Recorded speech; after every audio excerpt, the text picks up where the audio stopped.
Hey guys, it's me, Rich.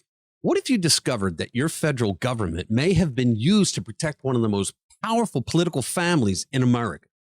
In this video, you're going to hear allegations that senior FBI and DOJ officials ordered an investigation into Hillary Clinton shut down, despite multiple field officers believing that they had predicated evidence of a pay-to-play scheme. We knew it all along, but now we have the receipts, and we're going to see that the language allegedly used behind closed doors changes everything. However, the deeper you go, the more uncomfortable the questions become about power, protection, and political survival. Let's get into it. All right, guys, welcome back to RPW Media. Now, this story centers on a claim so explosive that if it were false, it would be reckless. And if it's true, it's going to be historic. The accusation is simple in wording, but massive in implication. A protection racket allegedly linked to former President Barack Obama. Let that sink in.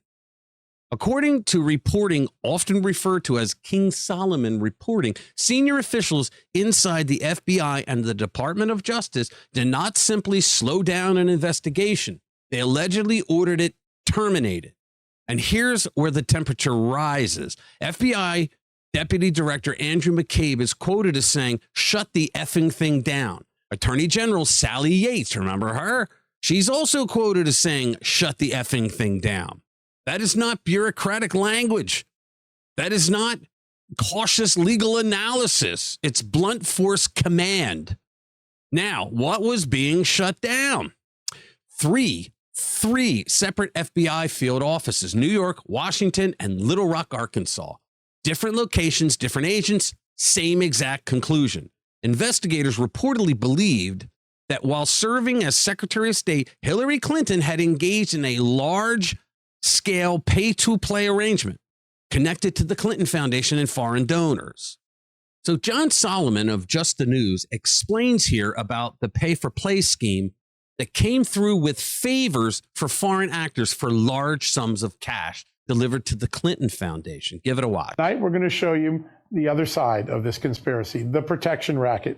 We've all known for a long time that James Comey exonerated Hillary Clinton without authority to do so and without finishing his investigation when it came to the classified emails. Tonight, we're going to tell you about the other Clinton investigation, one that was running in 3 separate FBI offices, New York, Washington, and Little Rock. It was a predicated criminal investigation that was examining whether Hillary Clinton ran a pay-to-play scheme that delivered favors from her perch as Secretary of State while foreigners and others paid large sums of money to her family foundation, the Clinton Foundation, run by Bill Clinton and their daughter, eventually Chelsea Clinton. 3 separate agencies, 3 separate bureaus, offices of the FBI believe they had predicated evidence to pursue that. Every time they tried to move the ball down the road in the shadows of the 2016 election, they got shut down. I mean, they got shut down at the highest levels of their agency. Andrew McCabe, the deputy director, a man who potentially had a conflict of interest with Hillary Clinton.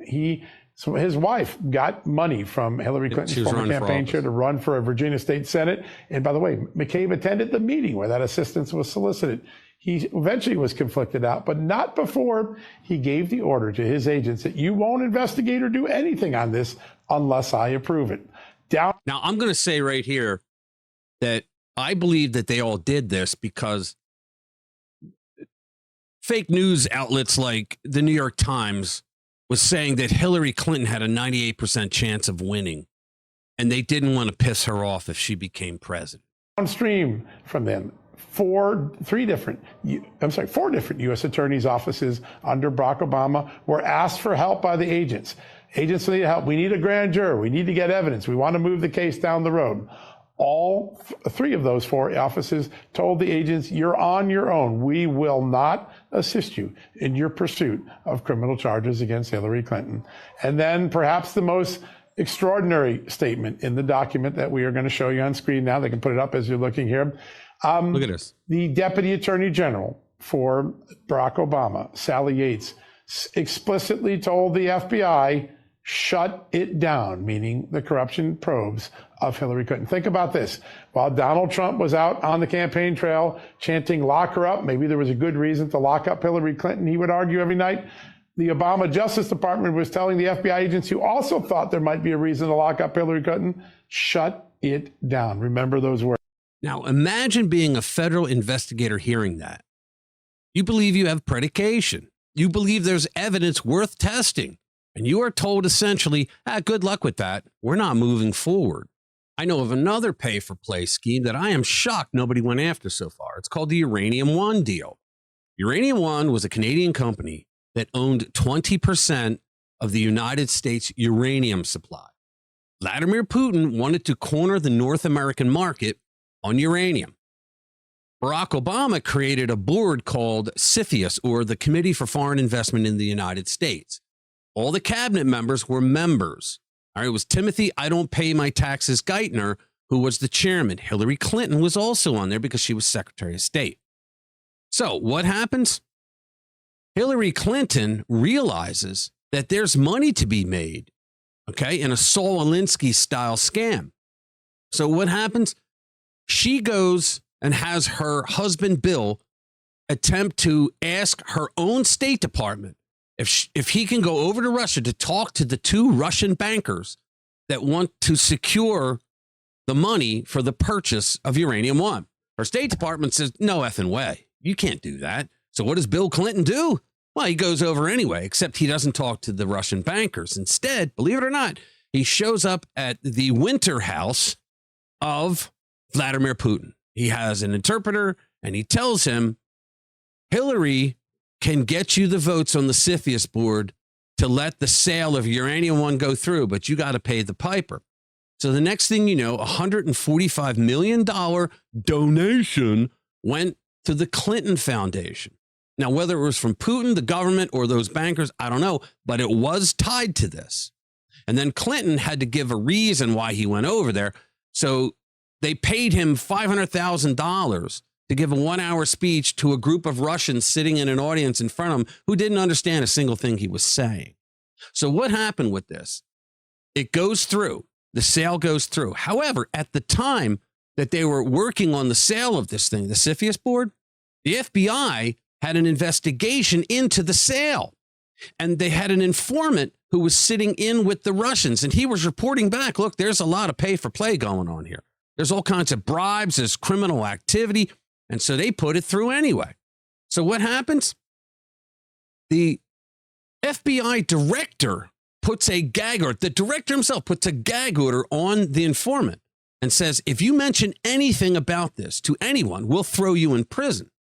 That's pretty bad, isn't it? The FBI is doing an investigation into the same sale of a uranium company with U.S. uranium at stake, right? For Vladimir Putin. And he throws a gag order on him.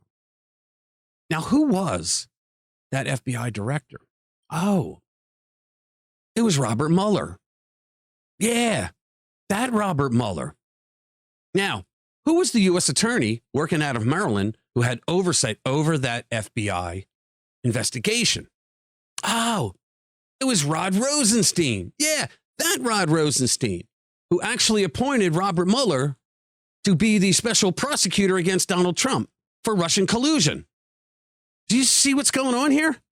They all colluded with Russia for $145 million, right? And yet they go after Trump for collusion that never happened.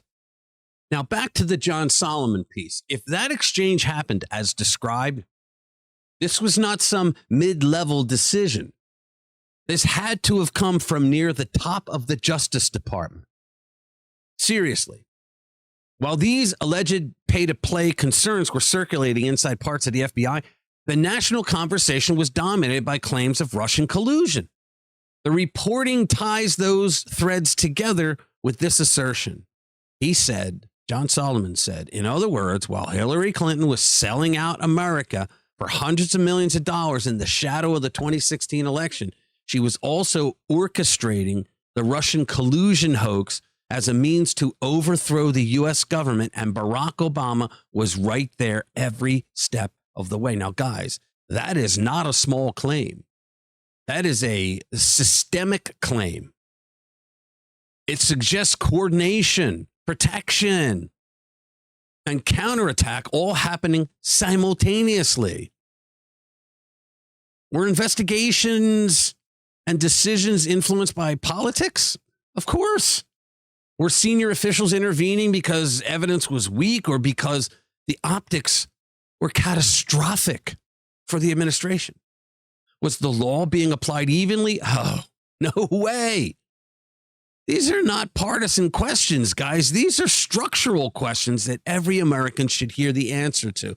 The phrase protection racket is loaded on purpose. It implies organized shielding of allies. Whether you see that as a fair description or a partisan exaggeration depends on how you assess the sourcing and credibility. But the language attributed to officials is what sticks. Shut the effing thing down. You're on your own. Those words do not sound like legal caution, guys. They sound like finality. And if federal investigations can be halted because of the target, who is the target, then the concept of equal justice becomes negotiable. When? With Democrats. That's the core issue. This is not about personalities. It is about whether institutions operate above politics or they bend it to when power is on the line. Because if trust in law enforcement erodes, the damage is not temporary. It lingers for decades. So here's the bottom line. These allegations are sweeping. John Solomon just threw a bombshell. They demand scrutiny. They demand transparency. They demand consistency in how the law is applied. If the reporting is wrong, it should be disproven with evidence. But if it's right, the implications are profound. Either way, sunlight is not dangerous to honest institutions. And the bright side is this. The American people are more engaged now. They're more skeptical and more attentive than ever before. That means accountability still matters in their minds. So tell me what you think about this in the comments below. I'd love hearing from you guys. Thank you for watching. I'll see you in the next one.